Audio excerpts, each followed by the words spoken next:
السلام عليكم ورحمة الله تعالى وبركاته. أهلا وسهلا بكم في فيديو جديد. إذن الفيديو سيكون تكملة لفيديو سابق في درس البيوchimie structurale qui est les glucides. Donc la dernière fois, on s'était arrêté au point de différentes parties ou bien différents genres d'os. Donc, comme on a dit qu'il y a des os comme il y a des osides avant, donc cette fois-ci, on va bien détailler quelle est la différence entre les os et les osides. Bien que dans le résumé passé, j'ai mis dans la vidéo des points essentiels pour quelqu'un qui a bien révisé la biochimie à partir de ces polycopes. Donc maintenant, j'ai trouvé ce support qui est très utile, que je vais le déposer sur la boîte de description en dessous de la vidéo pour les gens qui n'ont pas bien révisé. Alors, je vais commencer par ce schéma. Après, on va faire une vue générale sur cet article pour bien détailler, par exemple, la synthèse de Kilani, la dégradation de Wall, comment passer de la représentation de Fischer vers une autre représentation, etc. Donc, comme vous voyez là, les glucides, on peut trouver ou rencontrer des oses comme on peut rencontrer des osides. Voilà. Donc, les oses, on peut retrouver des trioses, des tétroses, des pentoses et des hexoses, selon le nombre de carbone. Donc, les trioses comme l'éthyide, les tétroses comme la triose, le pentose comme les riboses, l'hexose comme les... L'hexose, ce sont les plus importants que il faut baser sur leur structure. Le glucose, fructose, mannose et la galactose. Ce sont les plus fréquents, surtout dans les exercices de TD par exemple ou dans les contrôles.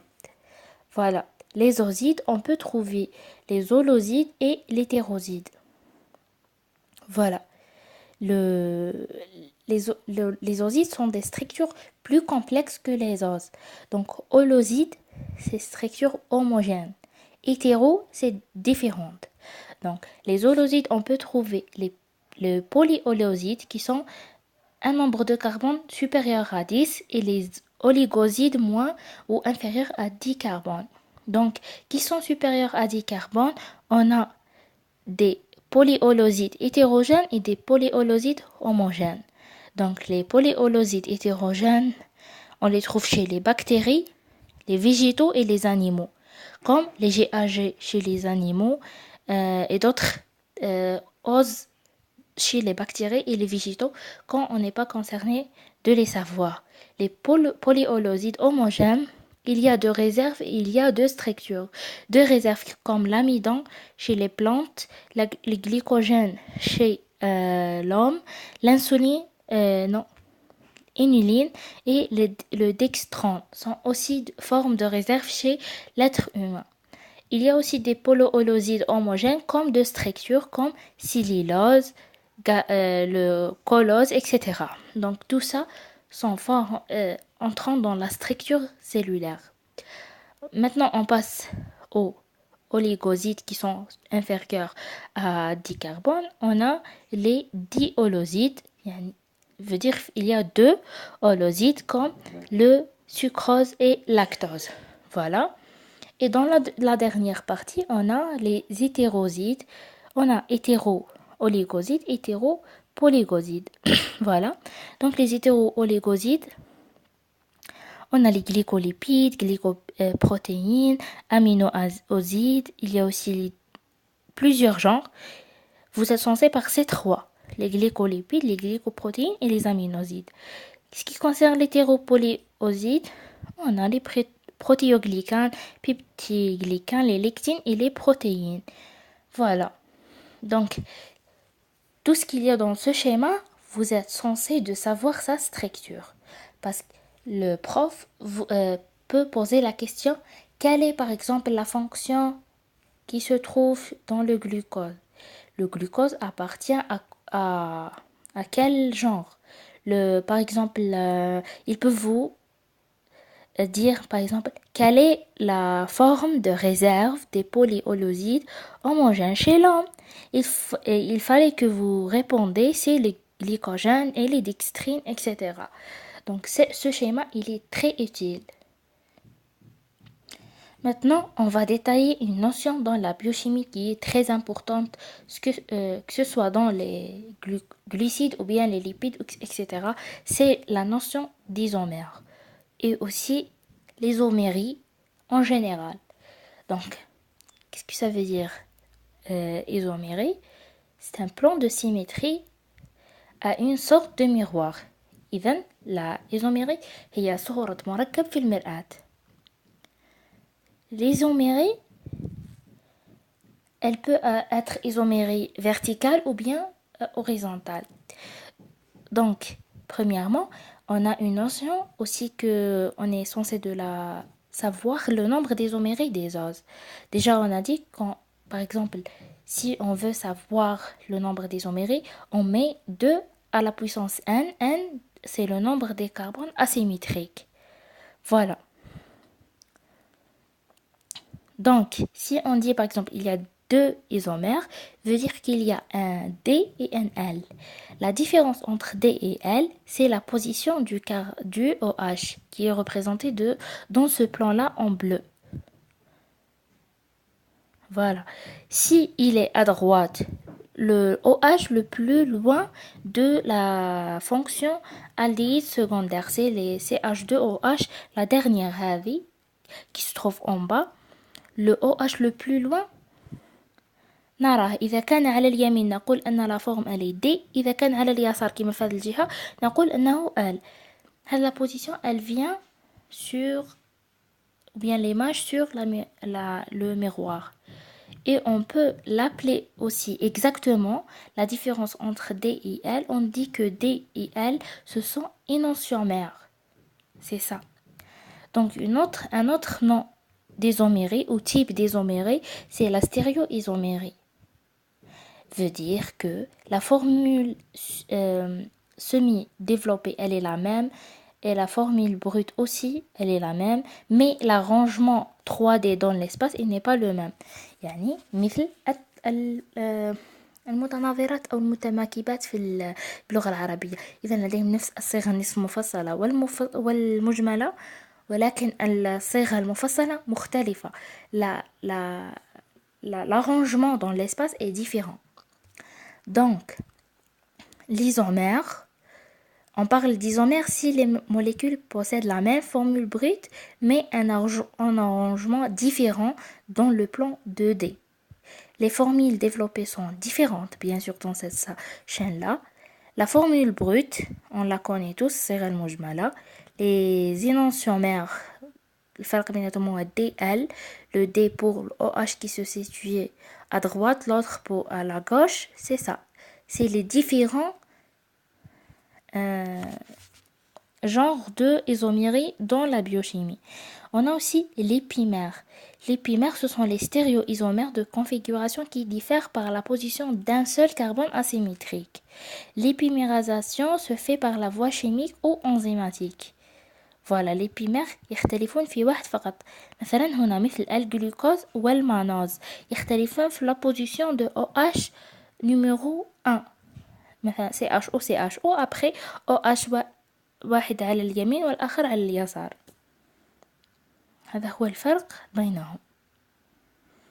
وفي هذه الحالة هناك خطأ. هذا c'est le L-mannose, c'est pas le D-mannose. Donc D-glucose et le L-mannose, ce sont des épimères. Voilà. Donc ça, il y a aussi un petit schéma qui vous aide à apprendre toutes les oses. Et voilà, il y a les isomères optiques. Et ce sont aussi, ils possèdent la même formule brute, mais une formule développée différente. Il y a des isomères de fonction. La même formule brute peut donner un aldose avec une fonction aldéhyde ou un cétose avec une fonction cétone. Voilà. Par convention de Fischer, un ose appartient à la série D si l'hydroxyle est orientée vers la droite et la série LC l'hydroxyle pré-terminal, يعني قبل الأخير l'hydroxyle, est orientée vers la gauche. La glycéraldéhyde présente deux énantiomères D et L. La plupart des os naturels appartiennent à la série D. يعني في الطبيعة جميع les os sont à la série D. Il y a cependant quelques exceptions. Voilà, donc on a déjà dit comment on peut calculer le nombre d'isoméries.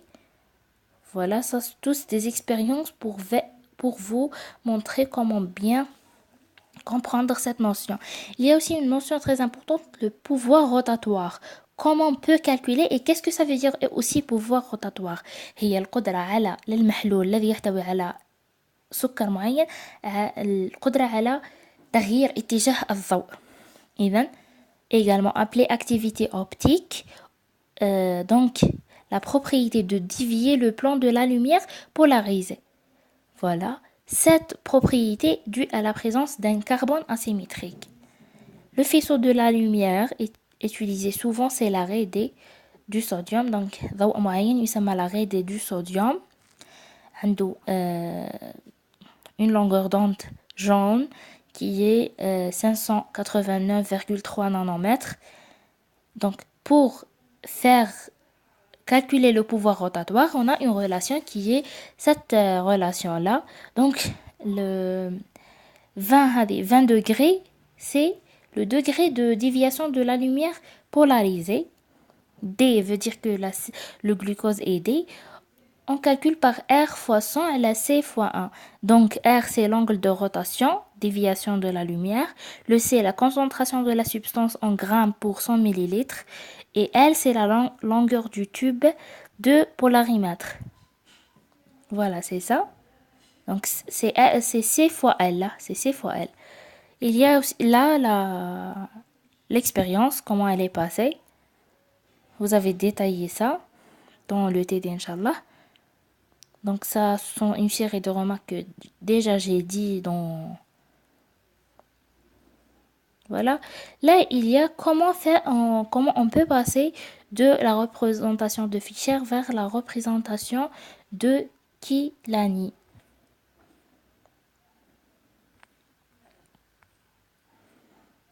On va savoir comment. Il y a certaines règles à suivre pour passer de la forme linéaire à la forme cyclique. Donc, le OH situé à droite, il va venir au-dessous du cycle. Le OH qui est à gauche, il va revenir au-dessus du cycle.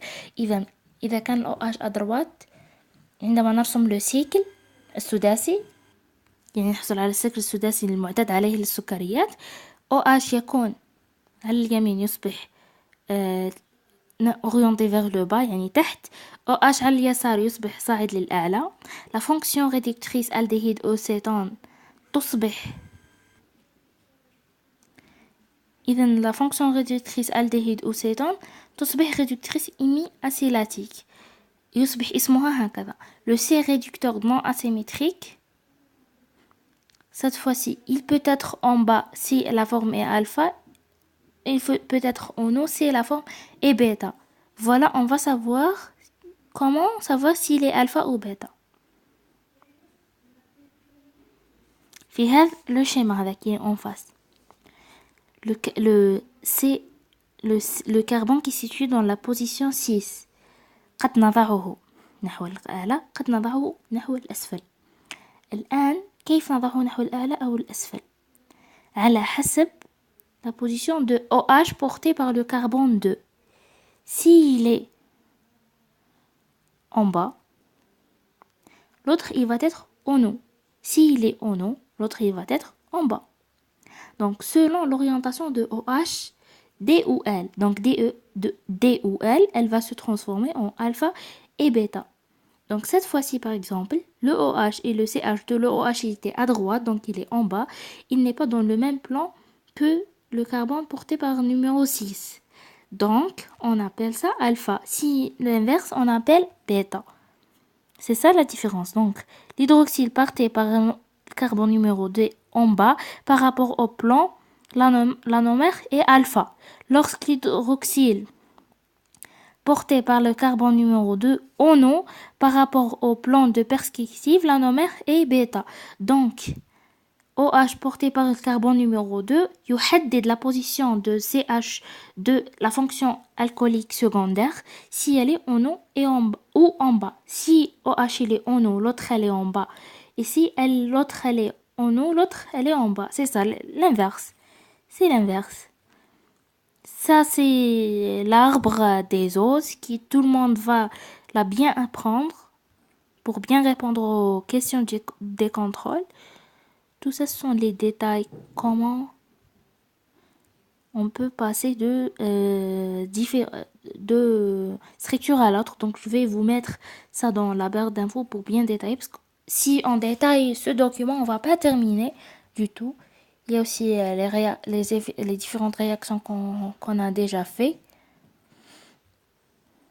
Voilà. Les différents acides. Vers la fin du document, vous pouvez trouver toutes les caractéristiques de chaque ose, l'uniline, le dextrine, la cellulose, la forme spatiale, la forme alpha ou bêta, etc. Et déjà, قلت من قبل, il fallait voir les contrôles de votre faculté. إذا الأستاذ يركز على جانب التدي أو التمارين، عليكم بحفظ la forme spatiale. ولي فورمول بروت تتدربون جيدا على كيفية التحويل من اللينير إلى سيكليك إلى غير ذلك. أما وتسألون الأستاذ إذا كان الأستاذ لا يعتمد على هذا النمط من الأسئلة ويعتمد على نمط أسئلة كاركترستيك بيوشيميك، إذا هذا لوز إلى دي أو إل مع من يتفاعل عندما مثلا كيف تتم إضافة البروتين، ما الهدف من إضافة مثلا البروتين، أين يتواجد إلى غير ذلك. يعني إذا كان الأستاذ يركز على جانب معين، أنتم أيضا في المراجعة تقرؤون كل شيء لكن تركزون على جانب معين.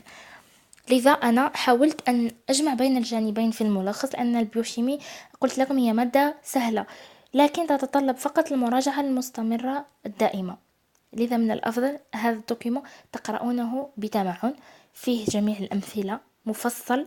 يعني ما شاء الله الأستاذة حليتي ليلى elle a bien détaillé dans ce document.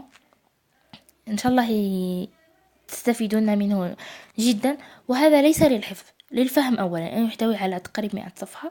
قلت لكم هو مرجع لكم فقط، واعتمدوا أيضا على ملخصاتكم الشخصية. كل إنسان يلخص أو يحاول كتابة المعلومات التي لم يفهمها جيدا في أوراق خارجية ليستطيع مراجعتها بشكل دائم. إذن أتمنى أن هذا الفيديو أفادكم ولو بشكل بسيط، لأني أنا أرى مادة البيوشيمي يعني لا تحتاج أحد ليشرحها، أن كل شيء واضح، لكن حاولت يعني فقط أن أكسر لكم ذاك الحاجز الذي يجعلكم تخافون من المادة أو لا تعلمون كيف تبدأون دراستها. أتمنى أن الفيديو أفادكم، والفيديو السابق أيضا. سأضع لكم هذا الدوكيمون في صندوق الوصف. لا تنسوا الإعجاب بالفيديو، ترك لي تعليق إذا أردتم استفسار أو أي شيء، ولا تنسوا أيضا الاشتراك في القناة والضغط على زر الإعجاب وزر الجرس أيضا ليصلكم الفيديو القادم بحول الله. نلتقي إذن في فيديو إن شاء الله.